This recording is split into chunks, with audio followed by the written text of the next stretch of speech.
Hey everybody, welcome to another week of the Nerd Herder Show. My name is Nick, I'm Rich. and we'll give him a second to applaud. Okay.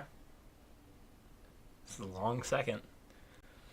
Okay, so it is another week here Mm-hmm. at the Nerd Herder Show. We are part of the Over a Beer podcast, so we always start off the week by telling you what beer we are drinking during the week. So what is it this week? This week we are drinking Elysian Space Dust IPA.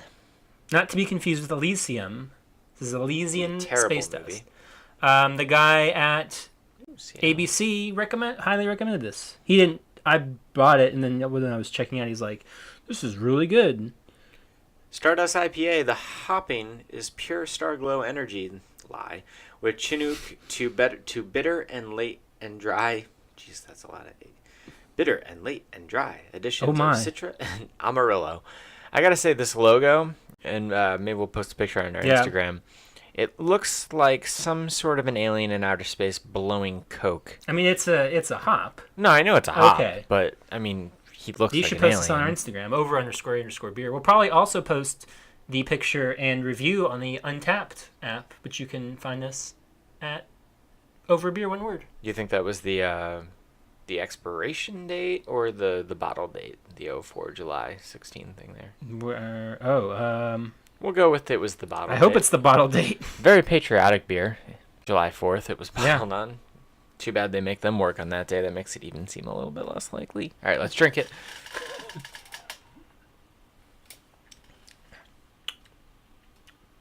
That's pretty good. Let me see. Yeah.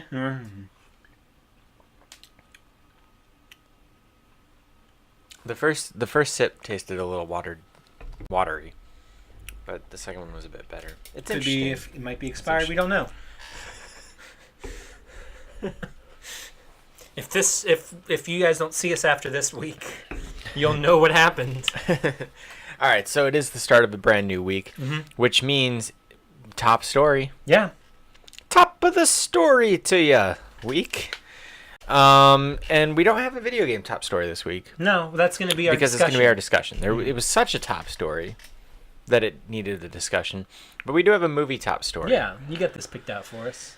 I did. I see what you did there. Yeah. I Um, don't have my phone. I mean, I don't have all the information. You brought this story to me. yes. Oh, Yes. laddie. Oh dearie. Top of the movie news to you. Yes. So anyway, there's another thing that I want to find. So as you're getting, I didn't know that about him. All right. So it has been rumored. We never talked about it, right? We didn't talk about that. It was outed who the villain. One of the No, main. we did not. One of the main. We don't Maybe really know villains? villains in Ben Affleck's solo Batman movie, I believe, which is currently entitled The Batman. Is that what it's? That's the current working working title? title. Okay. Anything could change. Ben Affleck a couple weeks ago posted on Instagram some footage of Deathstroke Mm-hmm. from the set of Justice League and said that he would be the villain in his movie. But we're assuming there's going to be many villains. That was the rumor, was that it was going to be many villains. I don't know if that was ever confirmed. It's never been confirmed, but he said the villain. So maybe he's the one. If the rumors are true about Arkham and all that stuff, maybe he's the one orchestrating the events in Arkham. Maybe, which makes sense and has actually been the plot of other things in the past. Yeah. But that's not the top story. That was a couple weeks ago. Top story. It was a Not story. top story. The top story today is that now that character has been cast, and actor Joe Manganiello. Guy from Pee-wee's Big Holiday. Is he in that? Yeah, he's like that's He- the whole plot is Pee-wee trying to get to his birthday party. Oh, there you go. And so he's in that. He's in. He was in the first Spider-Man movie. Who was he in that? Briefly, he plays Flash Thompson. You might recall the bully in high school who flips his tray and then he gets the Is first. that really him? That's him. That's Wow. baby Joe Manganiello. He was in the Magic Mike movies. Didn't see him. Actually, very enjoyable in those movies. He's probably most famously known, maybe for those, but also for his role on True Blood, Okay, where he played a werewolf. Huge guy, big. He's like 6'5". Apparently married to Sofia Vergara. Didn't know that till just now. Good for him. Yeah. or as she would say, yeah. Um, I'm just covering all the races on this show. But here's the thing. Here's what I texted to a couple of people.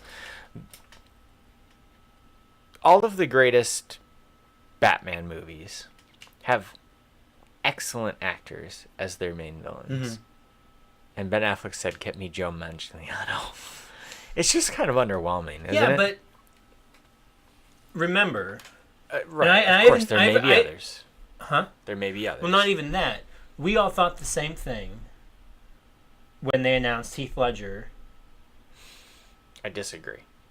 Okay. I disagree with that sentiment of the point. I don't think anyone didn't think Heath Ledger was a great actor. He had already done Brokeback and stuff like that. That's true. I think that people just didn't think that he was right for the Joker, Mm-hmm. which we were wrong. We were dead wrong. Yeah. He's the greatest Joker, and he probably always will be.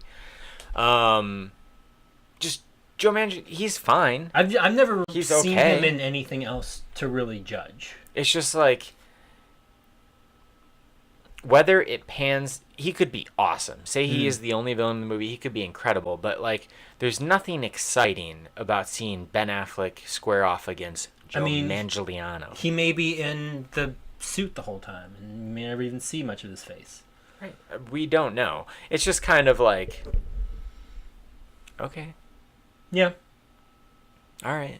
I'm excited for the character to make an appearance. He looked cool. I mean, that character has already, played a very significant role in the first 2 seasons of Arrow. He was like the main villain on those 2. Oh, was he? In full costume most of the time. Played by an actor, Manu Bennett, who actually looks a lot like Joe Manganiello.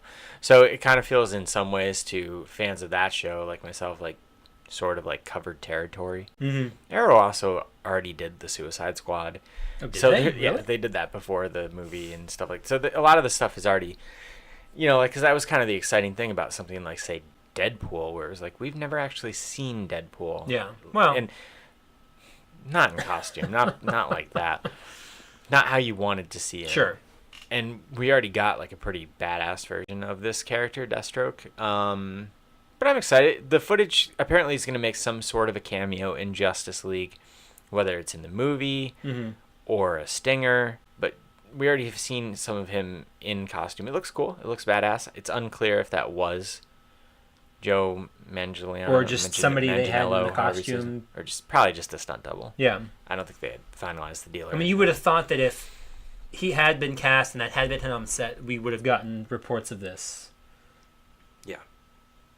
Weeks ago when the images came out. There's one other thing real quick that I wanted to share related to this. Okay.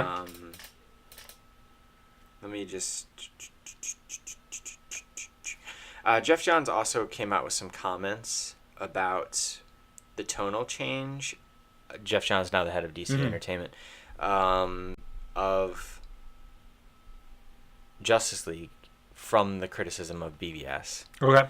And what he said was, mistakenly in the past, I think the studio has said, oh, DC films are gritty and dark, and that's what makes them different. That couldn't be more wrong. It's a hopeful and optimistic view of life. Even Batman has a glimmer of that in him. If he didn't think he'd make tomorrow better, he'd stop. So it's kind of him like setting the foundation. He also goes on to say that they're going to have of a lighter tone, and he goes on to say that Justice League will have far less of Zack Snyder's stylistic flourishes, like the dream sequences, and they're tasking him to focus more on plot. We'll see. Yeah, we'll see. But I mean, he's saying the right things. I read one article that was like, it'll be interesting if in 5 years BVS is just a glaring, like a sore thumb in comparison to all the other films. Sure. It just doesn't even fit tonally at all. Well, then we have 2 sore thumbs. What, with Man of Steel? Yeah. Yeah. 3 if you count Suicide Squad. The people who didn't care for Suicide Squad, but... I don't know. But so how are you feeling about The Batman, if that's what it ends up being called? And that sounds like something like your mom would call Batman. Oh, you kids are reading, the You and the Batman. the Batman comics and... I've always liked that phrasing of him, like the Batman. Like, Yeah. I mean, there's obviously, who says that in Dark Knight? Cillian Murphy, when they're in the thing in the parking garage, the Batman. Yeah. Or whatever, and Begins. And there was a pretty good cartoon series entitled that too, the Batman. I mean, I'm all for it. That's what it's called. Of course, I'm looking forward to this movie. Even if what we've seen has at best been okay. Yeah. It's still Ben Affleck directing, which has not been a bad thing yet. Correct. So, it would really be unfortunate if this sucks too. Did you see Alan Arkin's quotes the other day? What was I reading? Maybe Empire Magazine did like a interview with Alan Arkin talking about like his most memorable roles. And when they were talking about Argo, he was saying how Ben Affleck is just one of the most tremendous directors, and he's like, I don't understand why he's wasting his time with Batman.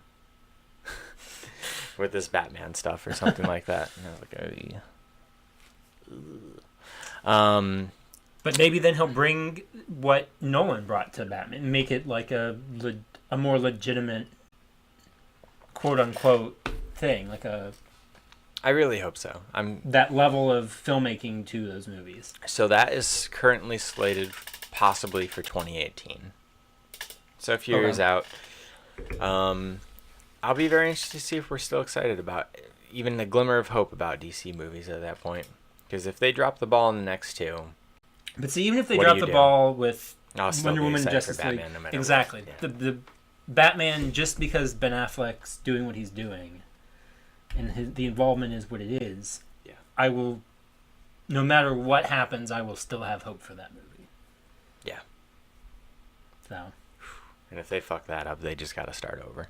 They have to. Yeah, at that point. At that point, If you've messed up your two biggest heroes, you have to start from scratch. I think Superman should go away and never come back.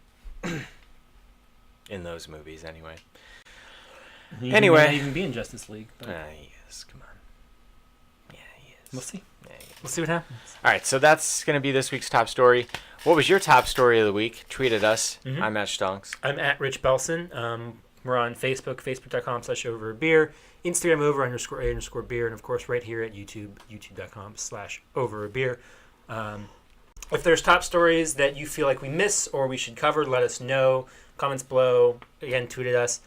Every Friday on soundcloud.com/overabeer and on iTunes, we also have the Over a Beer podcast, which is a much more off-topic bullshit podcast with a little bit of pop culture nerd flair done in there sometimes. Flair. With all 37 pieces of flair are in that podcast. You can check that out there. But that will wrap things up for today. So until next time, drink up. And butter me up.